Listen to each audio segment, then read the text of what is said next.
حضرت عمر ابن عاص رضی اللہ تعالیٰ عنہ، یہ عربی میں جب عمر لفظ لکھا جاتا ہے نا تو یہ واو کے ساتھ لکھا جاتا ہے۔ عمر جس طرح لکھا جاتا ہے اسی طرح عمر بھی لکھا جاتا ہے، لیکن عربی اس میں فرق کرتے ہیں، اس کو لکھتے ہیں عمرو۔ وہ اردو میں لوگ پڑھ رہے ہوتے ہیں نا عمرو، یہ عمرو عیار کی کہانیاں، وہ لفظ بھی ڈیوائس بیسیکلی حضرت عمر بن عاص سے ہوا ہوا ہے، کیونکہ برین ان کا بہت تھا۔ اچھا، لیکن وہ لفظ ہی غلط ہے، لفظ عمرو تو کوئی لفظ ہی نہیں ہے، لفظ ہے امر۔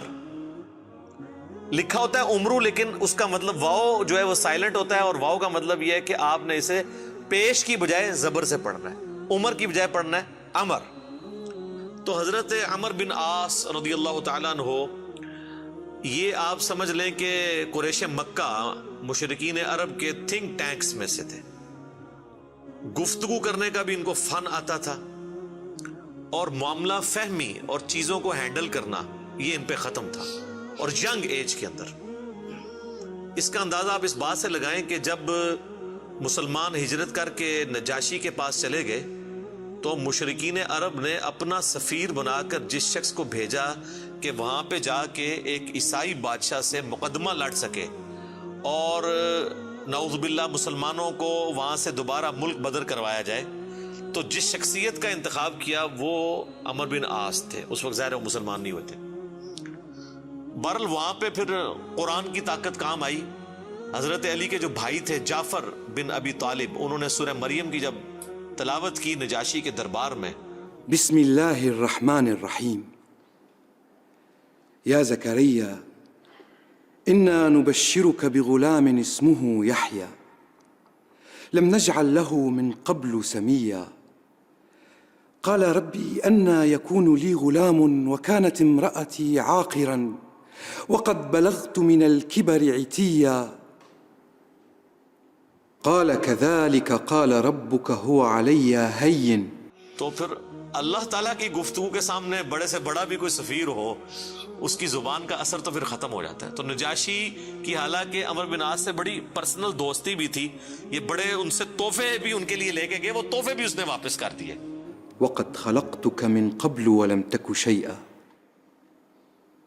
قال رب اجعل لي آية قال آيتك ألا تكلم الناس 3 ليال سويا فخرج على قومه من المحراب فأوحى إليهم أن سبحوا بكرة وعشيا يا يحيى خذ الكتاب بقوة وآتيناه الحكم صبيا وحنانا من لدنا وزكاة وكان تقيا وبرا بوالديه ولم يكن جبارا عصيا وسلام عليه يوم ولد ويوم يموت ويوم يبعث حيا۔ اس نے کہا بھائی لے جاؤ، تم سونے کے اگینسٹ بھی ان کو تولو نا تو میں تب بھی تمہیں یہ واپس نہیں کروں گا، ٹھیک ہے۔ پھر زمین سے اس نے تنکا اٹھا کے کہا کہ یہ جو سورہ مریم میں حضرت عیسیٰ کا سٹیٹس آیا نا کہ وہ اللہ کے بندے تھے، والله ما عدا عيسى ابن مريم ما قلت هذا العقد، اللہ کی قسم عیسیٰ ابن مریم ایک تنکے کے برابر بھی اس سے زیادہ ان کا مرتبہ نہیں تھا جتنا تم نے بیان کیا ہے، یعنی اس میں ہم غلو نہیں کر سکتے کہ انہیں ڈیوینٹی میں کلیم کر دیں۔ یہ سمجھدار لوگ تھے، یہ وہاں سے مایوس ہوئے۔ اسی دوران صلح حدیبیہ بھی ہو چکی تھی، مسلمانوں کی پاور تسلیم ہو چکی تھی۔ تو حضرت خالد ابن ولید اور عمر بن عاص یہ دونوں بڑے جگری یار تھے، ایک بڑا بہترین پلانر تھا اور دوسرا بہت بڑا جنگجو تھا۔ تو صلح حدیبیہ کے بعد نا ان لوگوں کو اندازہ ہو گیا کہ اب اسلام کا گراف اوپر ہی جا رہا ہے، شرح صدر بھی ہو گیا۔ خالد ابن ولید کا ایک بھائی تھا ولید ابن ولید، وہ مسلمان پہلے ہی ہو چکا ہوا تھا۔ تو وہ بھی کچھ اثر تھا خالد بن ولید کے اوپر کہ وہ اتنا بزدل تھا، اور مسلمان ہونے کے بعد اتنا وہ طاقتور ہو گیا کہ اس نے مشرکین عرب کے قافلے لوٹنا شروع کر دیے۔ تو وہ اپنے دوستوں میں فخر کرتے تھے، حالانکہ ہے دشمن تھے لیکن کہتے تھے یار بہادر تھے، پھر نکلے نا میرا برا۔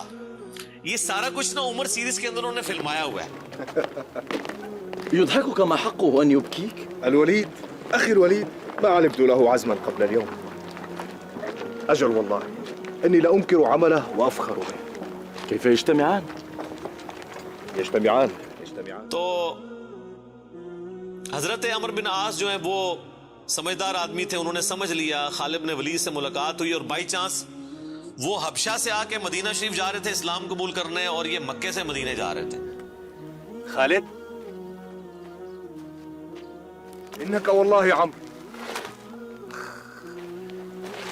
راستے میں ملاقات ہو رہی اور دونوں ایک دوسرے کو بتانے کے لیے تیار نہیں ہو رہے کس لیے جا رہے ہیں. لیکن پھر جب گپ شپ ہوئی تو اندازہ ہوا, تو حضرت خالد نے کہا کہ بھئی مجھے لگتا ہے کہ یہ اللہ کے پیغمبر ہیں, اللہ کی غیبی تائید ہے ان کے ساتھ. أجب أنت ما أخرجك يا أبا عبد الله. والله لقد استقام المنسم وإن الرجل لنبي أذهب إليه فأسلم. وذلك الذي أخدمني. تو عمر بن عاص کہتے ہیں کہ مجھے بھی لگتا ہے ایسے. تو پھر کیا ارادہ ہے؟ تو کہتے ہیں ہم ان کی بیعت کر لیتے ہیں, اسلام قبول کر لیں. تو پھر انہوں نے اسلام قبول کیا. پھر نبی علیہ السلام نے ان کے ساتھ بڑی شفقت بھی فرمائی. کئی ایک چھوٹی مہمات کے اوپر بخاری مسلم میں آتا ہے کہ عمر بن عاص کو آپ نے کسی ایک خاص لشکر کا امیر بھی بنا کے بھیجا. اور پھر سیدنا عمر کے دور میں جنگ یرموک کے اندر بھی یہ جو بڑے بڑے چند کمانڈر جو تھے حضرت ابو عبیدہ ابن جرح کے ساتھ, ان میں عمر بن عاص بھی شامل تھے. جنگ یرموک انہوں نے لڑی ہوئی ہے, رومن امپائر کے خلاف جو فیصلہ کن جنگ تھی. اس کے بعد پھر جب مصر کے فتح کرنے کی باری آئی تو مصر کے اوپر تو حضرت عمر بن عاص کو ہی بھیجا تھا حضرت عمر نے. تو یہ فاتح مصر بھی ہیں. سعد ابن ابی وقاص فاتح ایران ہیں اور یہ ہے فاتح مصر. اور جنگ یرموک میں بھی ابو عبیدہ ابن جرح کے ساتھ یہ رہے ہیں رضی اللہ عنہم اجمعین وعلیہم السلام اجمعین. تو یہ ان کی زندگی کے اندر یہ اتار چڑھاؤ والا معاملہ رہا. لیکن پھر وقت گزرنے کے ساتھ پھر بعض اوقات انسان کے اوپر ایسے معاملات زندگی میں آ جاتے ہیں. ہم کیوں بار بار بات کرتے ہیں کہ ربنا لا تزغ قلوبنا بعد اذ ہدیتنا وہب لنا من لدنک رحمہ انک انت الوہاب. آمین. ڈر تو لگا رہنا چاہیے ہر وقت. وہ مشہور حدیث جو بخاری اور مسلم دونوں میں ہے, میں یقین کریں جب بھی وہ حدیث پڑھتا ہوں نہ کانپ اٹھتا ہوں. عقبہ بن عامر کہتے ہیں کہ نبی علیہ السلام نے اپنی وفات سے 1 مہینہ پہلے غزوہ احد کے شہداء کے قبرستان میں جا کے نماز جنازہ پڑھی اور وہیں پر ہمیں خطبہ دیا. اچھا, اس حدیث کے اینڈ پہ بڑے دردناک الفاظ ہیں. عقبہ بن عامر کہتے ہیں یہ آخری دفعہ میں نے نبی علیہ السلام کا دیدار کیا تھا, اس کے بعد میں نے حضور کو کبھی نہیں دیکھا. عقبہ بن عامر کہتے ہیں یہ والا جو خطاب ہوا تھا غزوہ احد کے شہداء کے اوپر, تو اس میں آپ علیہ السلام نے فرمایا کہ دیکھو مجھے اپنے بعد تم سے یہ خطرہ نہیں ہے کہ تم شرک میں مبتلا ہو جاؤ, مگر مجھے ڈر ہے کہ تم دنیا کے مال میں پھنس جاؤ گے, پھر ایک دوسرے کو قتل کرو گے جس طرح اگلی قوموں نے کیا, اور تم بھی تباہ و برباد ہو جاؤ گے جس طرح اگلے. یہ پچھلے دنوں میری ایک ویڈیو بھی ریکارڈ ہوئی ہے, مجھے تم سے شرک کا خدشہ نہیں. یہ حصہ نکالا ہوا اس میں سے. سر اس حدیث میں جو سوز و گداز تھا وہ آپ کو سمجھ ہی نہیں آیا وہ کیا تھا.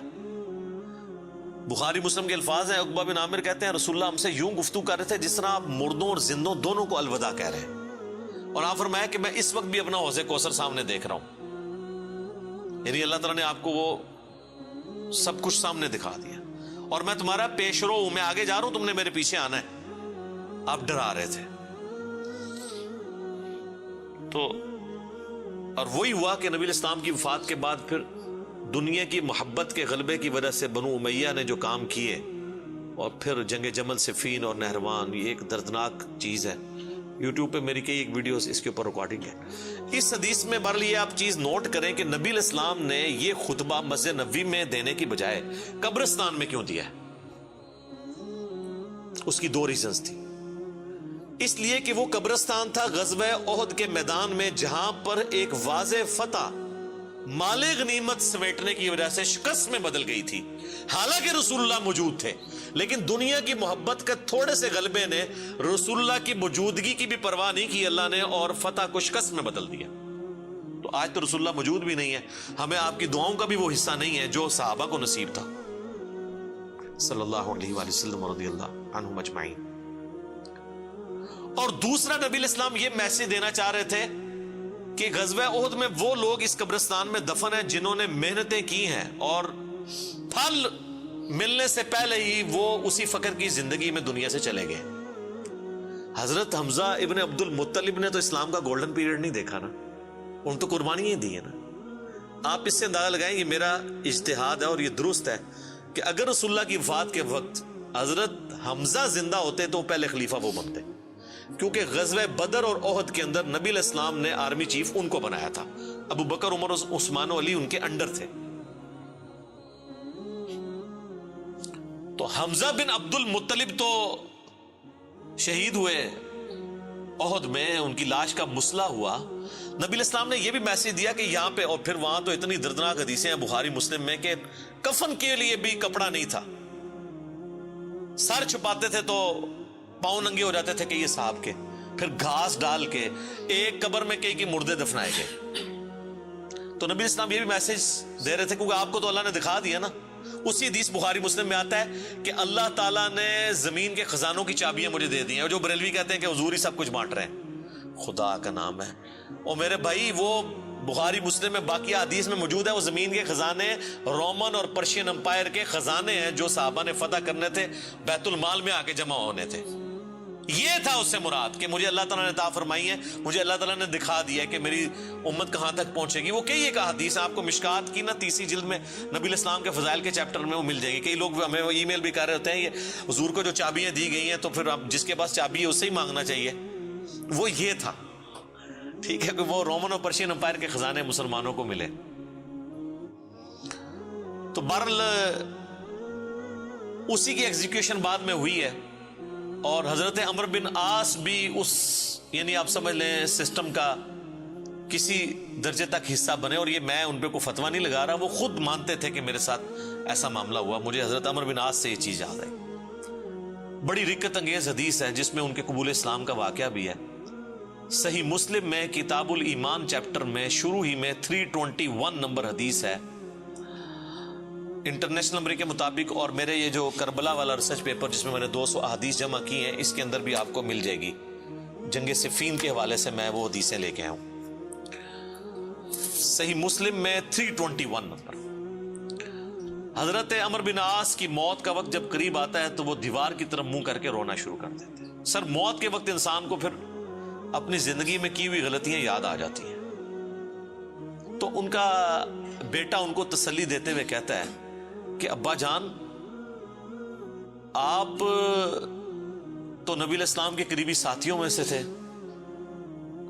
آپ نے رومن امپائر کی جنگیں لڑی ہوئی ہیں، جنگ یرموک، جہاد میں آپ شامل رہے ہیں، اتنے اتنے بڑے فضائل ہیں آپ کے لیے۔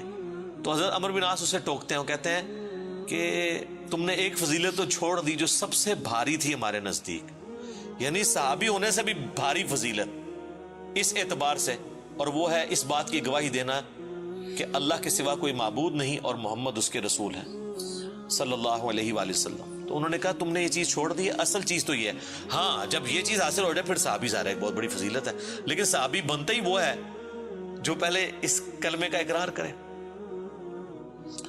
تو کہتے ہیں کہ اب وہ بیٹے کو وجہ بتاتے ہیں اپنے رونے کی، کہتے ہیں کہ بیٹا ایک وہ وقت تھا کہ مجھے رسول اللہ سے بڑی دشمنی تھی، نعوذ باللہ، اور میری زندگی کی سب سے بڑی خواہش تھی کہ اگر رسول اللہ صلی اللہ علیہ وآلہ وسلم کے بارے میں مجھے کوئی موقع ملے تو میں انہیں قتل کر دوں، نعوذ باللہ۔ میرا دل ان کے بغض سے بھرا ہوا تھا۔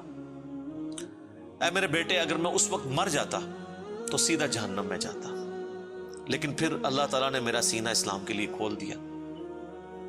رسول اللہ صلی اللہ علیہ وآلہ وسلم کی محبت میرے دل میں جاگزی ہوئی، اور وہ کہتے ہیں پھر مجھے اس دنیا میں رسول اللہ سے بڑھ کر کوئی محبوب نہیں تھا صلی اللہ علیہ وسلم۔ اور کہتے ہیں میرے بیٹے، پوری زندگی نبی علیہ السلام سے مجھے محبت اور عقیدت کا وہ لیول تھا کہ میں نے کبھی بھی آنکھ بھر کے حضور کے چہرے کی طرف نہیں دیکھا، اور اگر تم مجھ سے پوچھو نا کہ میں حضور کے چہرے کے خد و خال بیان کروں تو نہیں کر سکتا. میں نے زندگی میں حضور کی ادب کی وجہ سے کبھی آپ کے چہرے کو نگاہ بھر کے بھی نہیں دیکھا. اوئے ہائے ہائے. اور کہتے ہیں میرے بیٹے میں اس وقت مر جاتا تو سیدھا جنت میں جاتا جب میں نے اسلام قبول کر لیا. اور پھر وہ ساتھ بتاتے ہیں, کہتے ہیں میں جب اسلام قبول کرنے کے لیے گیا تو نبی علیہ السلام نے اپنا دایاں ہاتھ آگے بڑھایا تو میں نے بھی آگے بڑھا کے پیچھے کھینچ لیا, اور میں نے کہا یا رسول اللہ پہلے مجھے گارنٹی دیں کہ میرے پچھلے سارے گناہ معاف ہوں جو میں نے اسلام کے خلاف کیے ہیں.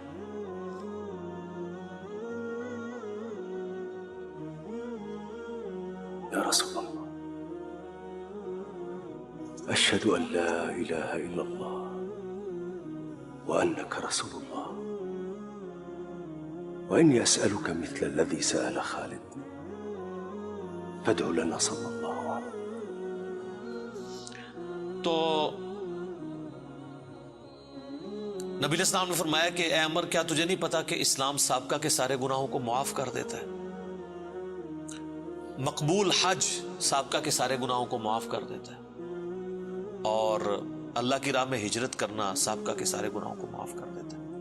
حضور نے میرے گناہوں کی معافی کی گارنٹی لی, میں نے اسلام قبول کیا. اے میرے بچے اگر میں اس وقت مر جاتا تو سیدھا جنت میں جاتا. لیکن پھر میری زندگی میں ایک تیسرا وقت آیا, پھر مجھ سے وہ کچھ ہوا جو نہیں ہونا چاہیے تھا. یہ حدیث مسند احمد کے اندر بھی موجود ہے, صرف صحیح مسلم میں نہیں ہے. اس میں تو خیر اور بہت سارے الفاظ ہیں, وہ میں بعد میں وہ طریق بیان کرتا ہوں. کہتے ہیں بہرحال پھر مجھ سے جو کچھ ہوا, اب میں اللہ سے امید کرتا ہوں کہ اللہ تعالیٰ مجھے معاف کرے گا, آمین. جب میں مر جاؤں تو میری قبر کے ساتھ, میری لاش کے ساتھ, میت کے ساتھ کوئی آگ نہیں ساتھ لے کر جانی, اور نہ کوئی نوحہ کرنے والی عورت ساتھ لے کے جانی ہے. اور مجھے دفنانے کے بعد میری قبر کے اوپر پانی چھڑک دینا, جس طرح نبی علیہ السلام کی سنت ہے کہ آپ دفنانے کے بعد پانی چھڑکتے تھے.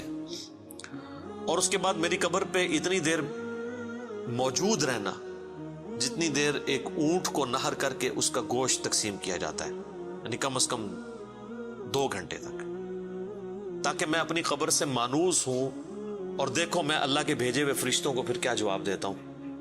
یعنی اس سے حضرت عمر بن عاص نے یہ بھی عقیدہ دیا کہ اسی زمینی قبر کے اندر حساب و کتاب ہوتا ہے, لیکن اس کو کوئی دیکھ نہیں سکتا. یعنی اگر ایگزیکٹ آپ کیمرہ فٹ کر دیں تو یہ جو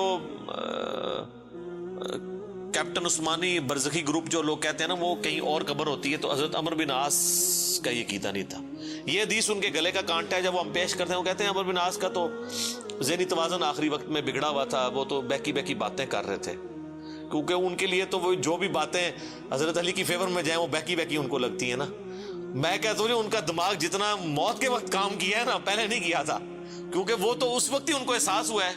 اس طرح کو پوری اپنی لائف سٹوری سناتا ہے جس کا دماغ چلا ہوا ہو, کدھر سے شروع ہے اور کدھر تک پہنچا ہے. اچھا یہ حدیث مسند احمد میں بھی آتی ہے, اس میں جو ہے نا الفاظ ہیں کہ وہ گھبراہٹ کی وجہ سے نا دیوار کی طرف منہ کر کے روتے ہیں. تو ان کا بیٹا جب پوچھتا ہے کہ کیا آپ موت کے خوف کی وجہ سے رو رہے ہیں, وہ کہتے ہیں میں موت کی وجہ سے نہیں رو رہا, میں رو رہا ہوں اس بات کو کہ مرنے کے بعد میرے ساتھ کیا بنے گا, موت کے بعد آنے والے حالات کے بارے میں. یہی تو سر ہم آپ کو کہہ رہے ہیں کہ مرنے سے پہلے اے مسلمان کر لے اس پہ غور, کتابوں کا خدا اور ہے, بابوں کا خدا اور. اچھا ایک اور طریقہ ہے مسند امام احمد میں اس کے ساتھ ہی کہ موت کے وقت جب انہیں گھبراہٹ ہوتی ہے نا تو وہ دیوار کی طرف منہ کر کے زاروں قطار روتے ہیں. تو ان کا بیٹا کہتا ہے کہ ابا جی آپ رو رہے ہیں, آپ کو تو نبی علیہ السلام اتنی محبت کرتے تھے, آپ کو ذمہ داریاں دیتے تھے, آپ نے جنگیں لڑی, آپ نے رومن امپائر کے خلاف جنگ یرموک لڑی, تو حضور کو تو آپ کو بڑی اہمیت دیا کرتے تھے. سر اس پہ آپ ذرا جواب سنیں عمر بن عاص کا. وہ کہتے ہیں اللہ کی قسم مجھے پوری زندگی یہ بات معلوم نہیں ہو سکی کہ حضور مجھ سے واقعی محبت کرتے تھے یا صرف تالیف قلب کے لیے، میرا دل رکھنے کے لیے مجھے کبھی کو پوسٹ دے دیا کرتے تھے. لیکن 2 بندے ایسے ہیں جن کے بارے میں دل سے گواہی دیتا ہوں کہ رسول اللہ اپنی وفات تک ان سے محبت کرتے تھے. ایک ابن سمیہ عمار ابن یاسر، اور دوسرا ابن ام عبد عبداللہ ابن مسعود. اب عمار بن یاسر ان کو کیسے بھول سکتا تھا؟ عمار کو تو مارا ہوا تھا انہوں نے صفین کے اندر. تو وہ کہہ رہے ہیں کہ حضور مجھ سے محبت کرتے تھے نا، تو مجھے نہیں لگتا کہ وہ اندر سے کرتے تھے یا میرا دل رکھنے کے لیے. بعض اوقات بندہ کسی کو ابلائش بھی کر دیتا ہے نا تعریف قلب کے لیے. لیکن 2 بندے ایسے تھے، میں کہتا ہوں کہ حضور واقعی ان سے محبت کرتے تھے، ابن سمیہ اور ابن ام عبد. پھر عبداللہ بن مسعود کے بارے میں اور عمار بن یاسر کے بارے میں جب انہوں نے یہ بات کی نا، تو ان کا بیٹا کہتا ہے کہ پھر انہوں نے دیوار کی طرف منہ کر لیا اور زاروں کے تار رونا شروع کر دیا. اور پھر ساتھ ساتھ یہ بول رہے تھے کہ اے اللہ، تو نے ہمیں جن باتوں کا حکم دیا ہم نے وہ کام چھوڑ دیے، اور تو نے ہمیں جن چیزوں سے منع کیا تھا ہم وہ کام کرتے رہے. اب تیری مغفرت کے سوا کوئی چارہ نہیں ہے. اور پھر ان کا بیٹا کہتا ہے کہ بس یہی جملے وہ پڑھتے رہے کہ ان کی روح پرواز کر گئی. آخری ان کا کلام یہی تھا کہ اللہ، جو جن کاموں سے تو نے روکا وہ ہم کرتے رہے، اور جن چیزوں کا تو نے حکم دیا ہم اس کی مخالفت کرتے رہے، تیری مغفرت کے سوا کوئی چارہ نہیں ہے. تو اسی حدیث میں الفاظ ہیں کہ وہ جو میں نے بتایا مسند احمد والی جو حدیث ہے کہ میری زندگی میں جو 3 پیریڈ آئے، اس میں انہوں نے پھر تیسرا کہا کہ پھر میں حکومتی معاملات میں، بادشاہت کے معاملات میں پڑ گیا. صحیح مسلم میں تو ایمبیگوس الفاظ سے، مسند احمد والے طریق میں ہے کہ میں بادشاہت سے جا ملا، یعنی وہ ملوکیت والا وہ جو معاملہ تھا وہ اسی کو ہی رو رہے تھے. مسند امام احمد میں ایک حدیث ہے کہ جب عمار بن یاسر کی قتل کی خبر ملی جنگ صفین میں، تو ایک شخص آ کے عمر بن عاص کو بتاتا ہے کہ عمار قتل ہو گئے ہیں. تو حضرت عمر بن عاص بلند آواز سے پڑھتے ہیں انا للہ و انا الیہ راجعون، اور وہ بھاگتے ہوئے حضرت معاویہ کے پاس جاتے ہیں اور کہتے ہیں کہ معاویہ، تو عمار کو ہماری فوج نے قتل کر دیا، عمار قتل ہو گئے، اور میں نے رسول اللہ سے سنا تھا کہ عمار کو ایک باغی جماعت قتل کرے گی. تو حضرت معاویہ بجائے یہ کہ رجوع کرنے کے، عمر بن عاص کو کہتے ہیں کہ تو اونٹ کی طرح اپنے پیشاب میں پھسلتا ہے، یعنی تجھے خود یہ اس حدیث کا پتہ ہے اور تو خام خواہ اس کا چرچا کر کے لوگوں کو بتانا چاہ رہا ہے کہ علی حق پہ ہے اور ہم نہ حق ہیں. تو ہم نے اس کو مارا ہے، اس کو تو علی نے مارا ہے، نہ علی لاتا اس کو اور نہ وہ جنگ کے اندر قتل ہوتا ہے، یہ تو علی نے لا کے ہمارے نیزوں کے آگے اسے پھینکا ہے. نعوذ باللہ، اتنی باطل تعویل کی.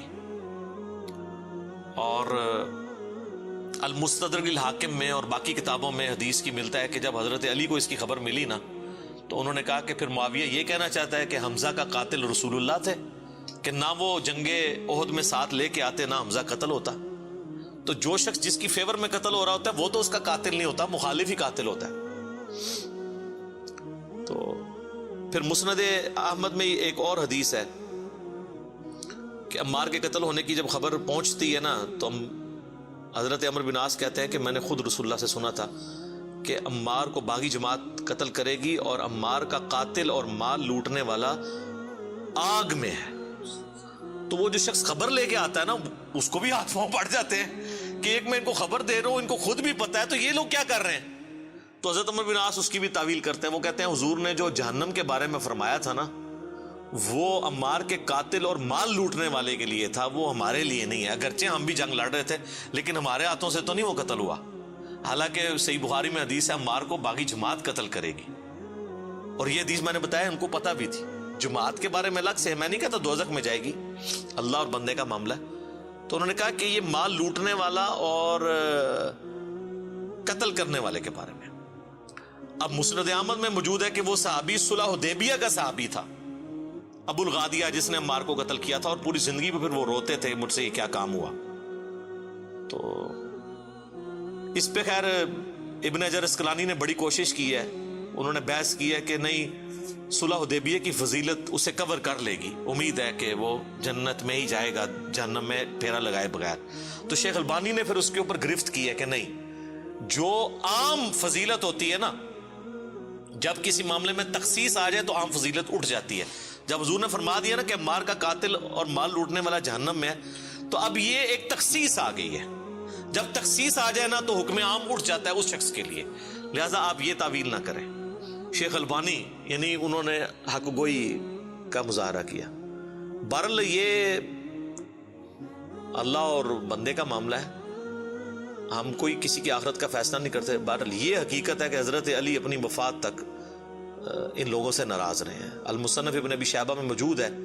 تابعی کہتے ہیں ہم نے حضرت علی کے پیچھے نماز میں قنوت نازلہ پڑھی ہے. حضرت علی قنوت نازلہ میں پڑھتے تھے اللہم علیک بمعاویۃ و اشیاعہ و عمر ابن عاص و اشیاعہ و ابا سلمی و اشیاعہ. اس میں عمر بن عاص کا بھی نام ہے. اے اللہ معاویہ کے شیعہ اور معاویہ اور اس کے شیعہ کو برباد کر، عمر بن عاص اور ان کے شیعہ کو برباد کر. یہ حضرت علی قنوت نازلہ پڑھا کرتے تھے. اچھا انہوں نے اردو میں ترجمہ کیا ہے اے اللہ معاویہ اور اس کے شیعہ کو سنبھال لے. اب کیسا لفظ استعمال؟ لفظ آتا ہے نپٹ لے. وہ آپ کہیں گے سنبھال مطلب ہے کہ انہوں نے سام، تو وہ تعویل کریں گے. تو میں نے اس لیے ترجمہ کیا تباہ و برباد کر، کیونکہ یہ علیکہ کے ساتھ جب بات کی جاتی ہے نا تو یہ آپ قنوت نازلہ پڑھ رہے ہوتے ہیں نا یہود و نصارہ کے اوپر بھی، تو اس میں بھی اللہم علیکہ یہ تو نہیں تھا ان کو سنبھال لے. سنبھال لیتے سانو ہی اللہ سانو سنبھال رہا تھے یار. تو وہ ترجمہ ایسا کرتے ہیں کہ وہ اس کو نا بدل دیتے ہیں. بہرحال آج کی ڈیٹ میں ہم تو یہی کہیں گے کہ حضرت عمر بن عاص رضی اللہ تعالیٰ عنہ کا موت کے وقت رونا اور اللہ کی طرف رجوع لانا، اللہ تعالیٰ ان کی غلطیوں کا کفارہ اس کو بنائے. باقی انشاءاللہ تعالیٰ ایک تو چیز ہے، حضرت عمر بن عاص کے لیے مجھے مولا علی سے ایک گارنٹی مل گئی ہے. مصنف ابن ابی شیبہ میں موجود ہے کہ اہل صفین کے بارے میں جب مولا علی سے پوچھا گیا تو انہوں نے کہا کہ میں امید کرتا ہوں کہ میری طرف سے شہید ہونے والے تو جنتی ہیں ہی ہیں، میرے مخالفین بھی جنتی ہیں. پھر قیامت والے دن اللہ کی بارگاہ میں معاملہ میرے اور معاویہ کے درمیان طے ہوگا. تو میرے خیال ہے حضرت عمر بن عاص کو مولا علی نے پھر قنوت نازلہ کے بعد یہ فرما کے نکال دیا، اور آپ دیکھ لیں وہ روئے بھی بہت ہیں آخری وقت میں. میں ویسے جب بھی یہ حدیث پڑھتا ہوں پھر عمر بن عاص کے لیے میرا دل نرم ہو جاتا ہے کہ انہوں نے مرنے سے پہلے اللہ کی طرف رجوع لائے ہیں رضی اللہ تعالیٰ عنہ وعلیہ السلام. اذانیں شروع ہو جاتی ہیں، بقیہ کے سوالات انشاءاللہ اذان کے وقفے کے بعد انشاءاللہ.